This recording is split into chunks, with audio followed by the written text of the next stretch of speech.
Nós queremos desejar uma boa noite e que a paz de Cristo Jesus possa estar nesse momento contigo. Na quarta-feira da semana passada, nós começamos a estudar um livro, a primeira carta aos Tessalonicenses. E nós estudamos somente o primeiro verso. Se por acaso você perdeu a mensagem da semana passada, você pode ir até o nosso canal no YouTube ou no Facebook e pegar essa mensagem para que você possa entender e compreender um pouquinho daquilo que nós estaremos nessa noite dando sequência. A igreja, existe muitos modelos de você plantar uma igreja. E a igreja que o apóstolo Paulo, com Silvano e Timóteo, eles plantaram em Tessalônica, foi uma igreja que recebeu a orientação do Espírito Santo. Por isso eles foram ali. Eles usaram uma estratégia que a igreja primitiva usava naquela época, que era ir até uma sinagoga. Porque ali havia os judeus, que eram tementes a Deus. Haviam também pessoas que a Bíblia diz que chama e denomina essas pessoas de tementes a Deus. Eram prosélitos, pessoas que pertenciam a outros povos, que também acreditavam em Deus. E havia também mulheres que também aceitavam a Deus. E o apóstolo Paulo, ele utiliza como ponto de partida das suas pregações esse encontro que acontecia todos os sábados. O apóstolo Paulo, ele ficou apenas 21 dias nessa cidade. E logo depois, então, da sua pregação, que à medida que ela foi alcançando o coração das pessoas, também foi gerando uma certa resistência, principalmente da parte dos judeus. Então houve agora uma perseguição. E o apóstolo Paulo, ele é obrigado a sair rapidamente dessa cidade, ir para um outro local, e ele faz isso sem poder se despedir dessa igreja. Então, no momento em que Paulo agora, juntamente com os seus coautores, eles começam a escrever essa carta, uma das coisas que Paulo começa a mencionar é justamente o seu carinho, o seu afeto com essa igreja. E eu quero convidar você nesse momento para nós olharmos então para 2 versículos dessa primeira carta aos Tessalonicenses, o capítulo 1 e o versículo 2 e 3, aonde eu leio assim: Damos sempre graças a Deus por todos vós, mencionando-vos em nossas orações e sem cessar, recordando-nos diante do nosso Deus e Pai da operosidade da vossa fé, da abnegação do vosso amor e da firmeza da vossa esperança em nosso Senhor Jesus Cristo.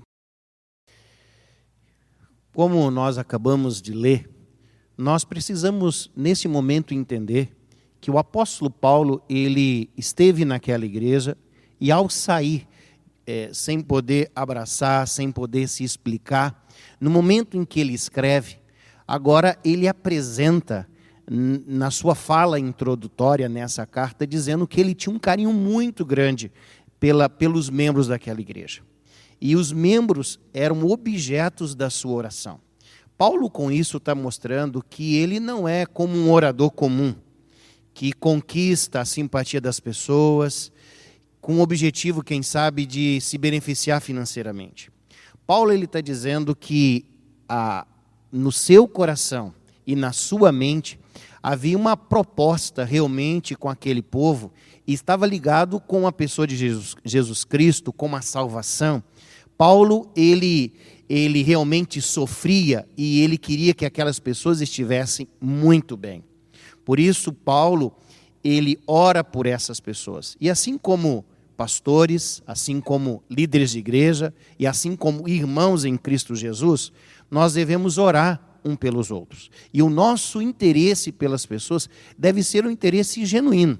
Um interesse onde nós queremos o bem, onde nós queremos não somente que as pessoas estejam aplaudindo, quem sabe, algumas conquistas nossas, mas que nós possamos fazer parte dessa grande família a família de Deus. E o apóstolo Paulo, juntamente com os coautores dessa carta, ele apresenta para nós 3 marcas, que são marcas que mostram, que revelam para nós como é que uma igreja ela precisa ser edificada. E Paulo aqui fala, primeiramente, de uma expressão que aparece no versículo 3, chamada operosidade da fé. Pode ser um pouquinho estranho até para a gente pronunciar essa palavra, mas essa palavra ela representa algo muito simples, porque a palavra ela tem a sua origem no grego, e no grego ela representa trabalho ativo. Então, é como se a gente traduzisse assim: esse é o trabalho ativo da fé. Quando uma pessoa ela realmente se converte a Cristo Jesus, e quando essa conversão é genuína, é movida pelo Espírito Santo, a resposta que a pessoa dá diante dessa conversão ele se transforma em alguém que trabalha em prol de outras pessoas. E esse trabalho tem a ver realmente com cuidado, você visitar os órfãos, de você atender as necessidades de viúvas, de você suprir, quem sabe, o pobre, de você atender pessoas que têm necessidades emocionais e que precisam de uma palavra de afeto. Mas é muito mais do que isso também. Porque o texto aqui se aprofunda que alguém que é realmente convertido por Cristo Jesus, ele olha para o outro como objeto da graça de Deus. E ele olha para o outro como seu próximo, como alguém que precisa receber o amor de Cristo Jesus. E nós somos pequenos cristos, e é isso que representa o nome de Jesus. Mas o apóstolo Paulo, ele menciona para nós o seguinte, que além desse trabalho, eu poderia dizer assim, social, de amparo, de cuidado, ele diz que uma das tarefas daquele que tem o trabalho de ação, que é regido por fé, é o trabalho de evangelizar, de salvar o outro, de comunicar o evangelho. Esta comunidade foi fundada pelo apóstolo Paulo. Ela floresceu diante de perseguição e de sofrimento. E Paulo aqui está elogiando essa igreja, dizendo que esta comunidade, ela trabalhava muito. E o seu trabalho era percebido na comunidade onde eles estavam inseridos, mas também em comunidades distantes. Isso estava relacionado tanto ao trabalho no aspecto de cuidado, como também com a pregação do evangelho. Quando nós nos convertemos genuinamente, a conversão, ela transforma a nossa vida em uma ação. E no momento em que eu estava preparando essa mensagem, eu me lembrei de uma igreja que eu tenho no coração. Esta igreja foi a primeira igreja que eu tive a oportunidade de liderar. Esta igreja está lá na cidade de Baixo Guandu, no Espírito Santo, a minha terra. E essa igreja, eu não fui pastor dela, mas eu fui um diretor ou um tipo de ancião desta igreja. E eu me lembro que nós organizamos uma igreja muito pequena, um pequeno grupo de aproximadamente 20 pessoas. E nós alugamos uma antiga casa de prostituição e nós transformamos as salas, os quartos daquela casa em um pequeno ambiente para termos uma igreja. E nós começamos assim, de maneira pequena, com 20 membros, mas nós crescemos rapidamente dentro do período de 1 ano. Nós já estávamos ali com 80 membros. E essa igreja, ela trabalhava muito. Nós fazíamos vigílias, nós visitávamos os membros afastados, nós visitávamos asilos, casa de repouso, nós visitávamos as pessoas que precisavam de necessidade. Era uma igreja que a gente colocava em cima de uma caminhonete e nós fazíamos serenatas para as pessoas que estavam frias na fé. Era uma igreja muito operosa. Uma igreja que ela continua no meu coração, mesmo depois de 30 anos. E mesmo depois de 30 anos, eu ainda continuo recebendo o carinho dessa igreja, certo? quando o apóstolo Paulo ele fala de uma igreja que trabalha em ação, minha mente me levou e me conduziu para essa igreja. Uma igreja nova que tinha essa paixão de pregar o evangelho. E é isso que acontece no coração realmente do crente, daquele que acredita em Cristo Jesus. Mas o apóstolo Paulo ele menciona uma segunda característica dessa igreja em Tessalônica. Ele diz que esta igreja, além desse trabalho, ela tem aqui um fator, é abnegação do vosso amor. E a palavra abnegação, ela também significa trabalho. Só que ela significa trabalho exaustivo. Um trabalho onde você tem uma atitude forte, um labor, onde você não para, não desiste. Paulo ele menciona que esta igreja possuía esse espírito, esse sentimento de labor, de abnegação no vosso amor. Eles eram incansáveis no trabalho. E eu me lembrei de alguns pastores que deram a sua vida em favor da pregação do evangelho. E eu já li muitas histórias impressionantes dos nossos pioneiros. Mas nós temos aqui na cidade, na região de Taquara, o pastor José Amador dos Reis, que foi o primeiro pastor ordenado dentro do movimento adventista, pastor brasileiro.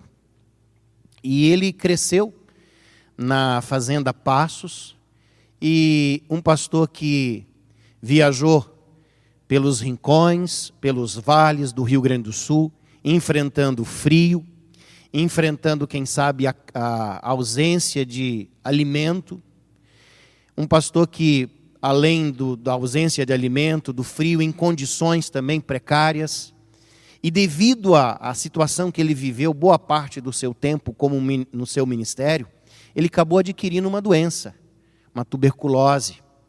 E ele chegou a falecer aos 45 anos, decorrência dessa enfermidade, desse desgaste em favor da obra de Deus.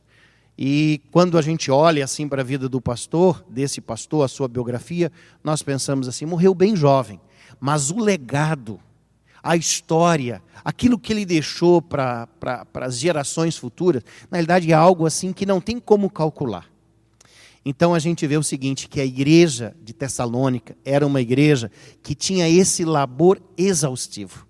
Eu acho que está faltando muito disso no ministério pastoral, está faltando muito disso também diante da membresia da igreja, essa vontade de trabalhar, essa vontade de realmente fazer o nosso melhor em prol da pregação e em prol do próximo. Então nós estamos sendo desafiados a seguir o modelo desta igreja. Mas a palavra de Deus, através dessa carta, mostra para nós que, além dessas duas características que nós mencionamos, existe uma terceira. E essa terceira fala da firmeza da vossa esperança. Veja que tema lindo, firmeza da vossa esperança. Os cristãos daquela igreja, eles tinham os pés no chão. Mas a sua mente, o seu coração estavam lá no céu. Eles estavam vivendo aqui na terra, trabalhando, lidando com os labores deste mundo. Mas o coração deles estava no breve retorno de Jesus Cristo. E a palavra firmeza, eu tive a curiosidade de pesquisar no original. A palavra firmeza da vossa esperança, essa palavra é uma das palavras mais lindas que nós temos no grego. E ela representa paciência triunfante ou triunfadora. Essa é a paciência que o cristão deve ter. Sabe, quando eu e minha esposa, nós planejamos o nascimento da nossa filhinha, nós estávamos prontos. Ela preparou a bolsa, tanto da filha como do filho, né? O que veio primeiro foi o menino. E eu lembro que no dia que ela disse assim, nós temos que ir para o hospital, ela simplesmente pegou a bolsa do Miguel, entrou no carro e eu falei, tu não tem mais nada para pegar? Ela falou, não, está tudo pronto. Estava tudo pronto, aguardando. Muitas vezes nós estamos esperando e aguardando sinais. Mas o que nós devemos aguardar não são sinais. O que nós devemos aguardar é a volta de Jesus. O que nós devemos aguardar é o nosso Salvador. E eu quero explicar um pouquinho melhor. Muitas vezes nós esperamos, por exemplo, que um decreto de morte, ou que dificulte, quem sabe, a nossa expressão de fé, aconteça. Para que a gente tome uma iniciativa dizendo assim, Jesus está voltando. Talvez a gente fique aguardando alguma coisa mudar na política, dizendo, olha, tem que mudar, tem que dar um aperto na igreja para que as profecias possam se cumprir, porque são sinais. Nós não temos que aguardar sinais. Nós temos que aguardar o nosso Salvador. E quando nós aguardamos o nosso Salvador, a nossa atitude é diferente.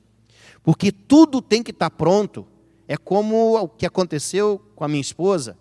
Ela estava pronta para o nascimento de um filho e para receber esse filho. A bolsa estava pronta.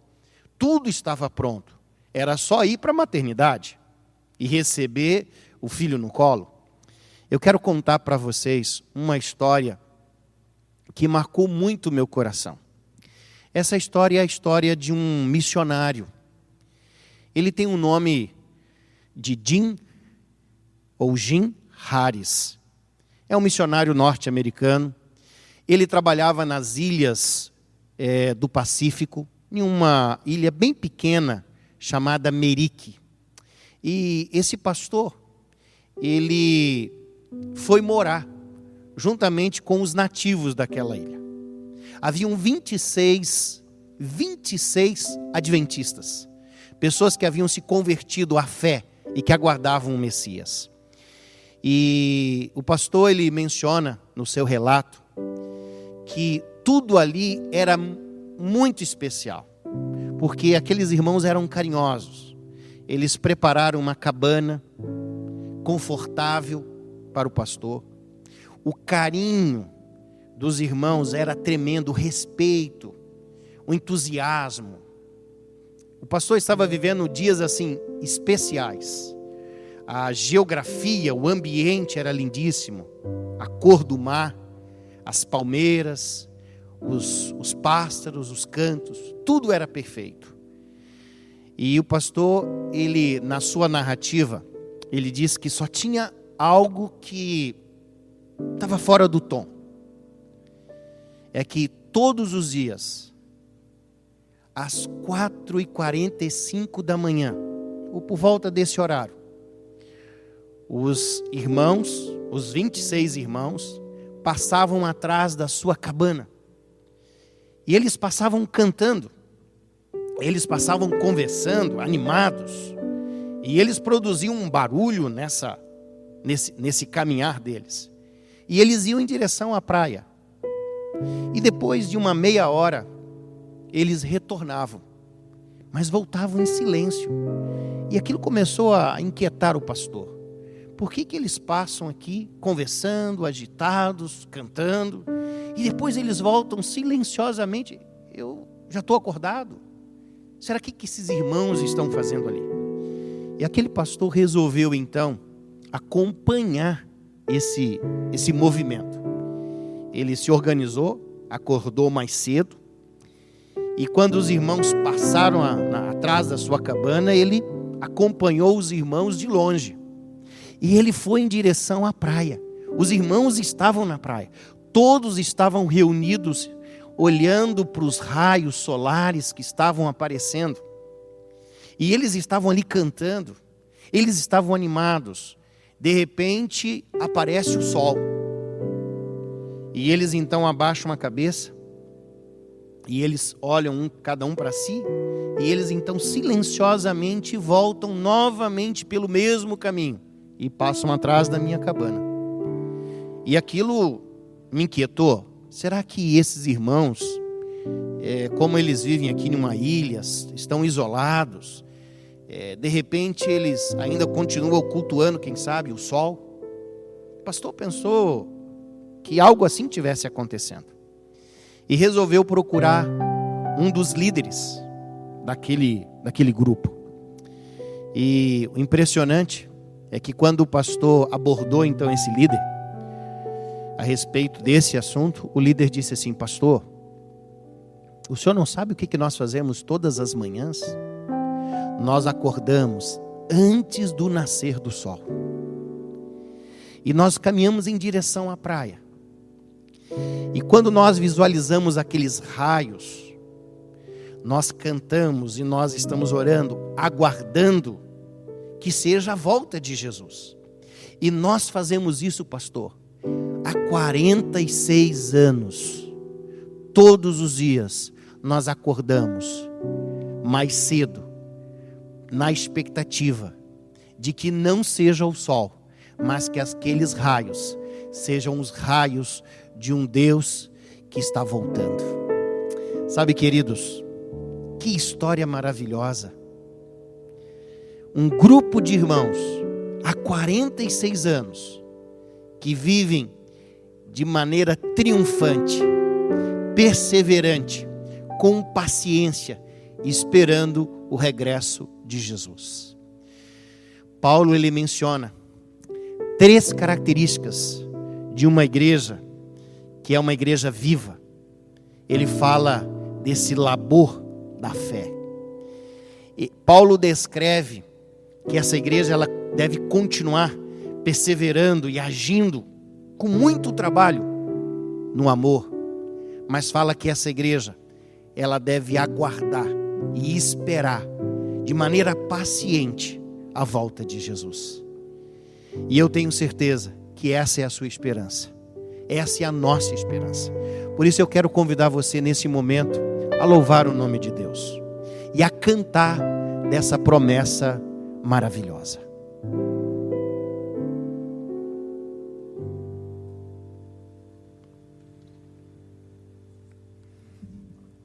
Como você está esperando o retorno de Jesus? Ansioso? Cansado? Eu não sei como, mas eu espero a manhã radiosa.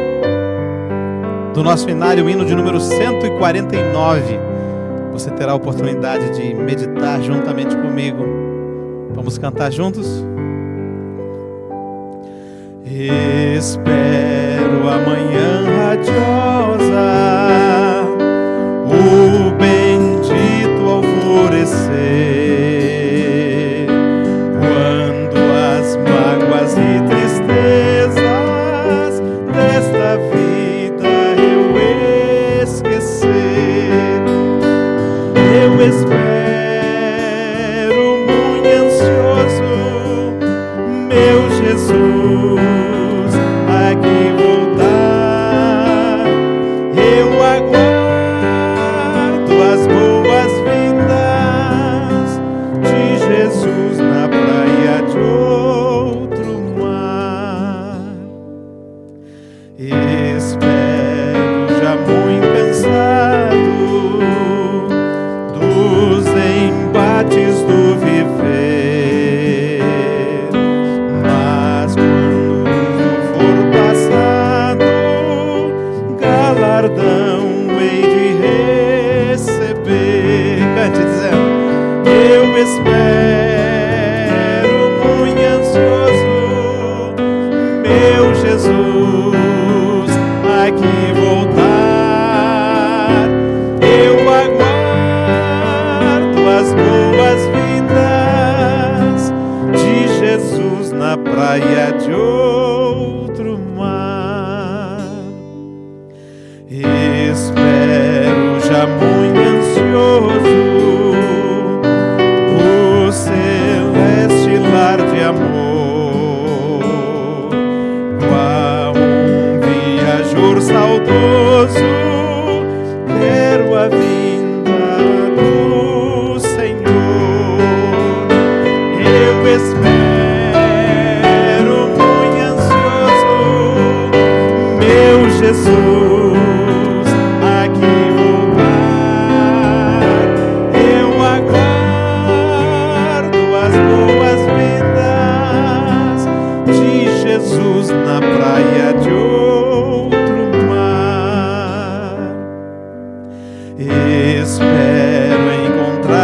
queridos na mansão celestial, receber do Mestre amado um abraço fraternal. Cante forte.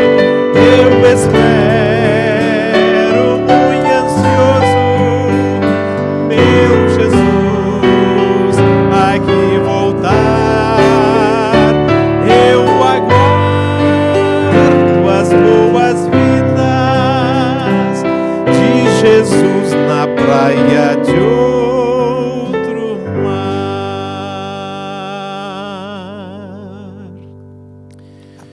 Querido Deus, essas são as marcas que Paulo descreveu, marcas positivas que existiam nessa igreja.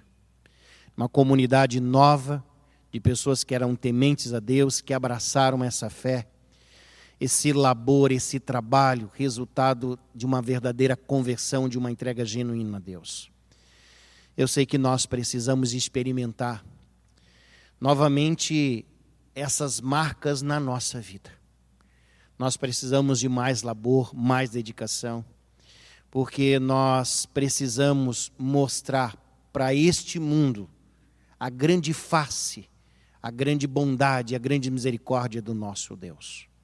Que nós sejamos realmente instrumentos nas mãos de Deus para revelar o amor de Cristo, para revelar a vontade do Espírito Santo para a vida dos nossos irmãos, amigos e semelhantes.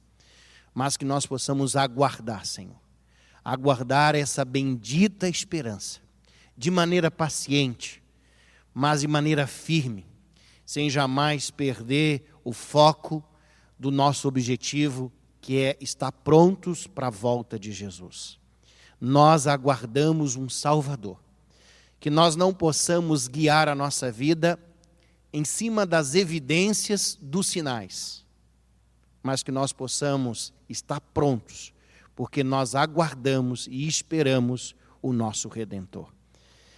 Por isso, Senhor, nós suplicamos nessa noite, volte logo, em nome de Jesus, oramos. Amém. Amém.